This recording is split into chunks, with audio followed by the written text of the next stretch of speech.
a micro. You guys ready? Recommending committee I'll take to order. This meeting has been posted and noticed in compliance with the open meeting law, I would assume. Okay. Agenda item 3 is bill number 2016-24 for possible action. Ordinance creating a special improvement district number 1521 on Gowan Road and Durango Drive, proposed by David Bowers, Director of Public Works. Mr. Bowers. Good morning. My name is David Bowers, Director of Public Works. This item's been brought to you in front of council, so this is bringing it through recommending committee. As you know, these are 2 vacant parcels at Gowan Road and Durango. They're owned by Alexander and Esther White, who I believe are in the audience today. The off-site improvements are complete in all directions adjacent to this intersection. Both Gowan Road and Durango Drive are used as suggested walking, bicycle routes to and from nearby schools. Their pedestrians are often trying to use this area as well, trying to get to the bus, walking or bicycling to the Durango Hill Community Facility, which is adjacent to this area across the street. We've had several complaints from citizens about the fact that there's no sidewalk in these locations and that it's not ADA compliant. The proposed improvements include L-type curb and gutter, sidewalks, and street lights, and we're proposing a 20-year assessment on a semi-annual basis. Total SID cost for the property owner is $141,464.50. The RTC portion is $147,644.90 for a total cost of $289,109.40. There were no written protests. However, Mr. and Mrs. White have met with city staff and expressed their concern. Okay, thank you very much. Any questions for him, council members? Okay. Folks, I know you probably want to be heard on this item, so... Yes, I did protest at the last You meeting. can come on up here and state your name for the record. Alexander White. Just, I think it was too much money for me to have to come up with. After 40 years, I paid property taxes on that. I paid probably $300,000, like I said. The zoning they gave me, I can't sell it, and it's a lot of money to be hit with $141,000. Don't disagree with that, but it sounds like half of this is getting, more than half is getting covered by RTC funds. Is that correct, Mr. Bowers? Yes, it is. $147,000, so this may actually be a good thing for you guys to at least get that half of that cost covered. I know, but it's still a lot of money, sir, for... And we don't disagree with you. I think we all... I've had the property 40-some years. I've paid taxes on it for that length of time. I've put into it maybe $300,000. I told him before I can't sell it because the zoning they got on it. Nobody will buy it. So, between a rock and a hard spot. Residential. I mean, I understand what you're saying, sir, but I mean, that's right in the middle of Ward 4. Everything around there is completely developed. And as Mr. Bauer said, that's a major intersection for kids walking to school, riding their bikes, the Wrangle Y's there. It's not safe.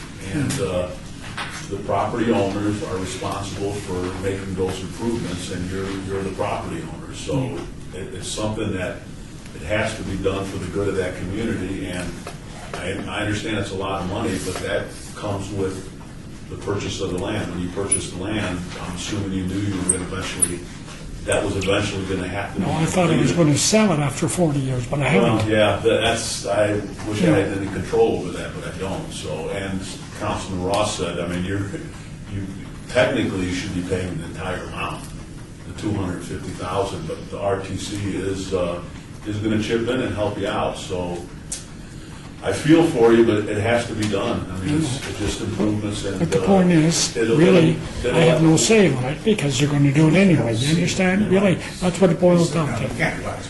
Huh? So If they want to sit, you can sit. No, that's okay. I'm fine. So, but I understand your comments, and Yeah. obviously we still have to vote, and the city council still has to vote. Okay.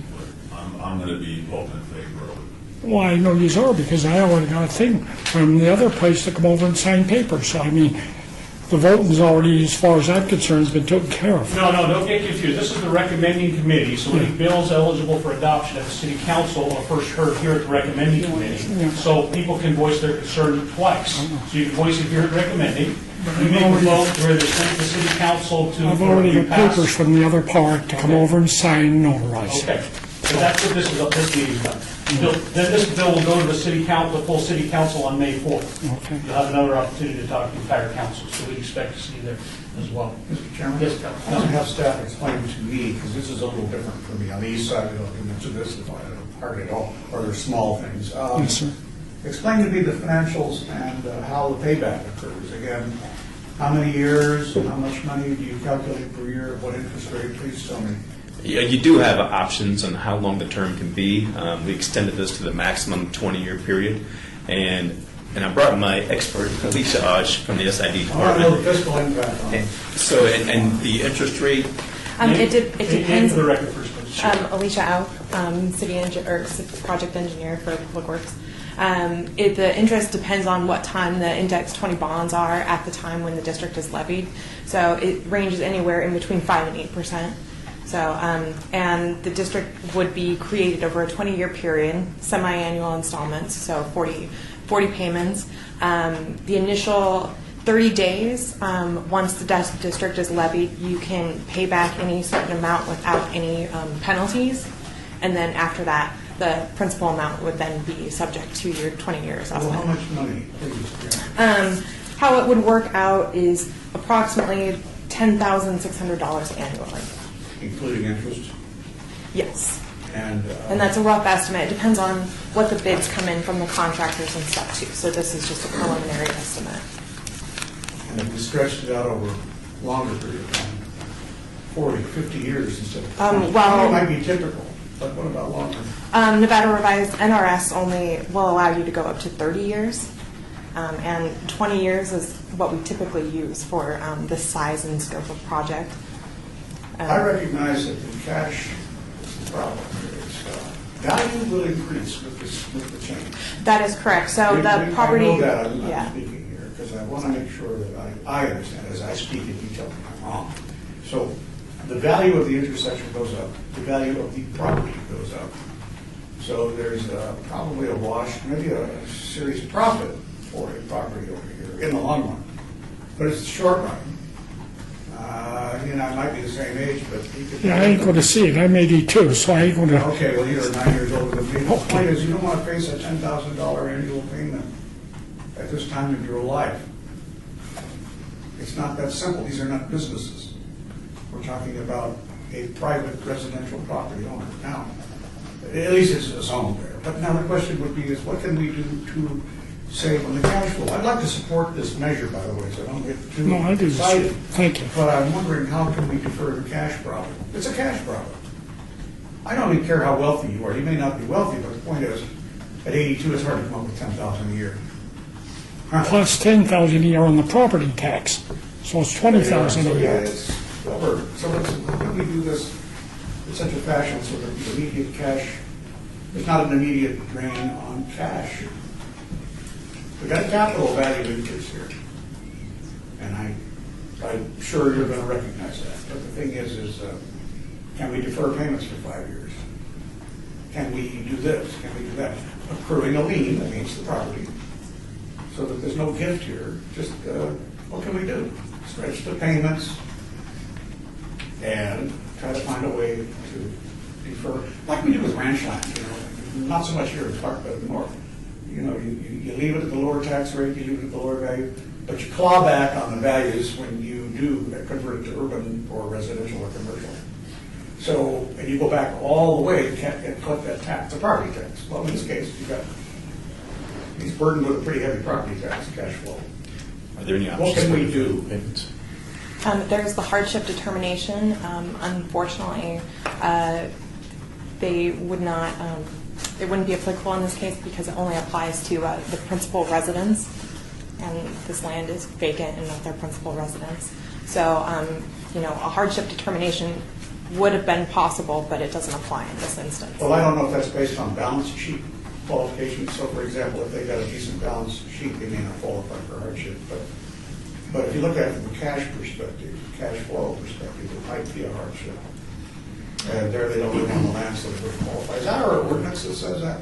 I'm not sure if Or it's in our statute. ordinance. I think it might be with our interlocal contract with Clark County, who determines the hardship.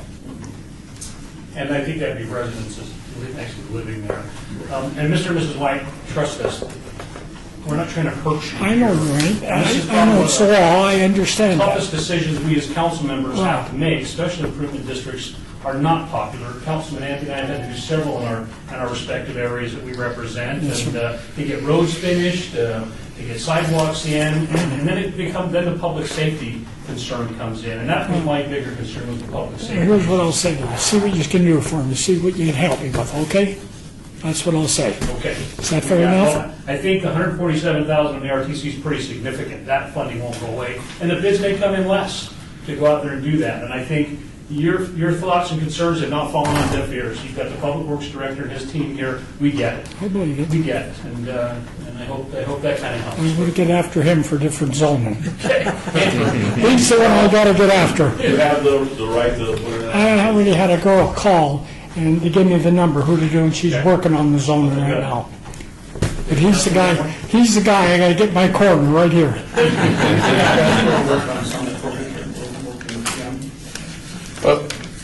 For the record, I'm sorry. That's okay. Tom Perigo, Planning Director. For the record, the property currently has a general plan designation of medium-low, which allows 8.49 units per acre on that property. And I so don't, it's I system don't and know if we everything should else get into out the there. zoning of the, Yeah, but in terms of exactly what was said, you just make your application like any other Yeah. property if you want to. That's And what that'll I'm make it more doing. valuable to somebody. No, if I can get commercial on it, then I can sell it and pay everything. It wouldn't matter then. put your application. We'd all be happy. Okay. All right, I would entertain a motion. Anybody else want to be heard on this item? Seeing none, thank you all very much. Thank you. Thank you. Thank you. You'll be hearing from We'll me. keep in touch. I will. I'm working. There's a motion to send it to City Council that you pass. All in favor? Aye. I'm on my Any opposed? We have, in the next couple of weeks, we'll take a month to get on the agenda. That's May 4th will be on the agenda. I need to have some information, I mean, or I'll hold it on the floor. Something essentially to find a way to push the cash. I just want to say before I leave, thank you, everyone. A lot of people nodding on that, so just Thank you. stay in touch. We'll keep in touch. Thanks, Mr. Kaufman, I appreciate what you said and what you did. You spoke better than I could. Thank you, Mrs. White. Good to see you. We are on agenda item 4. Bill number 201625 for possible action updates to the Unified Development Code, LDMC Title 19, to clarify land use regulations and definitions regarding nightclubs by amending the land use table to allow nightclubs as permitted uses in the downtown entertainment overlay district, permitting a waiver of distance separation requirements between nightclubs and protected uses, and striking distance separation requirements between nightclubs and protected uses within the downtown casino overlay district, sponsored by Councilman Ricky Barlow. Staff. Thank you, Mr. Chairman. Tom Perigo, Planning Director. For the record, there's a few cleanup items in this bill, but it really does 3 primary changes that I'd like to draw your attention to. Lines 16 through 21 establishes nightclub downtown entertainment overlay district as a permitted use in the entertainment overlay district in all commercial and industrial zoning districts. Page 4, line 5. It exempts from the distance separation requirement. Now, for nightclubs, the distance separation is 1,500 feet from protected uses, houses of worship, parks, that sort of thing. On line 5, this bill would exempt nightclubs from the distance separation requirement if you're within the downtown casino overlay district, and that means the entirety of the establishment, the parking lot, accessory structures, and everything are entirely located within downtown casino overlay district. And the third thing, line 17, it creates an opportunity for a waiver from the distance separation if you are anywhere within the downtown Centennial Plan overlay district. And that's pretty much the heart of what this bill does. Okay, thank you very much. Councilmember, any questions for Mr. Perigo? So how did this come about? Is this cleaning up some kind of language, or is this a brand new, what precipitated this? Yes, thank you, Tom Perigo, for the record. Yes, this is, we amended the language regarding nightclubs probably 6 months ago or so. And as a result of those changes, we realized that it had an impact that was not intended for the entertainment district. And so we're creating, with this amendment, creating the nightclub as a permitted use in the entertainment district. Well, it was not permitted before? It was subject to other provisions of the ordinance that were sort of conflicting with the idea of a tavern limited in terms of their entertainment. Right, it would have required a special use permit, and the terms of the special use permit made it very challenging given the requirements of a tavern limited. So the cleanest way to deal with it is to create it as a community use. Oh, so this makes it easier for nightclubs to open up? I don't know that it makes it easier, given all the things you have to deal with to open up a nightclub. But in terms of how our code, how your code addresses it, yes, it makes it much more straightforward. Anyone want to speak on this item? Want to be heard on this I item? have a question. Council, go ahead. Yeah, we're talking about the entire, and it includes a lot of Ward 3. Any question on that? It is Ward 3 too, mostly, matter of fact. Yes. So the creating it as a permitted use in the entertainment district. The entertainment district is Ogden to the north, Carson to the south, Las Vegas Boulevard to the west, and 8th Street to the east. So it's for that area only where it's a permitted use. The rest of the downtown, it is you could apply for a waiver from distance separation, and for the casino overlay, which is essentially the freeway to Carson and then the railroad tracks to Las Vegas Boulevard, and also Symphony Park, it would be exempt. The casino overlay district would be exempt from the distance separation requirement. The Boulevard to 8th, right? Yes, for the entertainment district. Ogden South. Ogden to Carson. Yeah, it's all Ward 3, not Ward 5, just so you know. Okay. And does this change any of the noise ordinances? No, it It's doesn't. residential very closely. Does this create a director approval as opposed to going to council? It becomes a permitted use, so yes. With subject to the council approval, actually, because there's an appeal, would you say? Okay. Yeah, let's let get, me- the lawyer involved. Yeah, thank you, if I may. Jim Lewis, Deputy City Attorney for the record. The question, your question is, who's going to be approving the nightclub use in the downtown entertainment overlay district, that 6-block radius there? The answer is, a nightclub has a lot of moving components when it comes to land use. Right now, you would get an SUP for a nightclub, right? Planning Commission, maybe City Council. You would also get an SUP for the liquor. Planning Commission, possibly City Council, right? What this does in that 6-block area is remove the SUP requirement for the nightclub portion. So if you wanted to open a nightclub, well, let me back up. My understanding is part of this is to incentivize nightclubs in the 6-block radius. Is that a correct statement? So you make it easier. You don't have to come to the city for the nightclub SUP. It's a permitted use in these zoning districts. However, just so you know, you'd still be coming forward for the alcohol SUP. That's still part of a nightclub. And to be a nightclub, you have to have alcohol. So while you're making it easier on the nightclub, for the nightclub approval, alcohol is such a serious issue, the planning department, business licensing, hasn't offered a change on the alcohol SUP. So the simple answer is nightclub SUP, changing from SUP to permitted use, alcohol, still an SUP, still goes to Planning Commission and City Council. And so this, in order to have a nightclub, as Mr. Lewis pointed out, you have to have the approval to have liquor, whether it's a tavern, tavern limited, beer wine room, or urban lounge. So you have to already be approved and be licensed, for example, in the entertainment district as a tavern limited. I thought that Councilman Marlowe requested this because it affected his ward primarily. Is that true?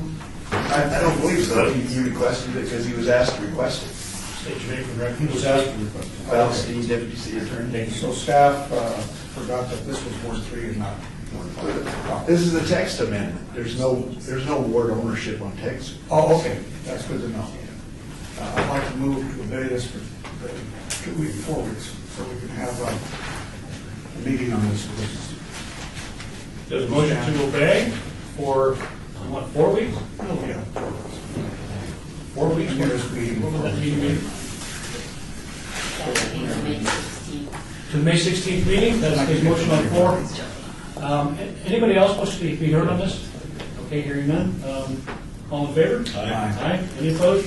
Seeing none, it is obeyed to the May 16th recommended meeting.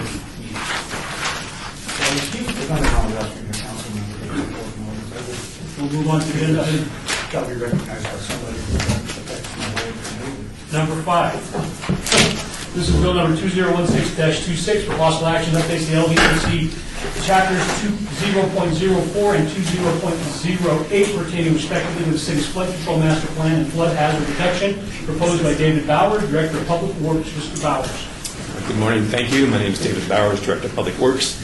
And this modification is generally a cleanup. There's some issues that are some of our terminology that did not meet what was in the current Clark County Regional Flood Control District manual. So we try to make sure that those terminologies do mean the same thing. And then there was some clarification too, where we're revising right-of-way limits on certain facilities that are placed underground, and in some cases allowing structure over these types of facilities. Any questions, Councilman? Councilman Coffin, any questions? Anyone from the public who wishes to be heard on this item? Hearing none, is there a motion? Move for approval, recommended to City Council to do pass. Motion, all in favor? Aye. Any opposed? Hearing none, motion passes. These bills will be heard on May 4th, 2016 City Council meeting. And citizens participate? That's the first one and third one. Right, it'll be heard. First and third one.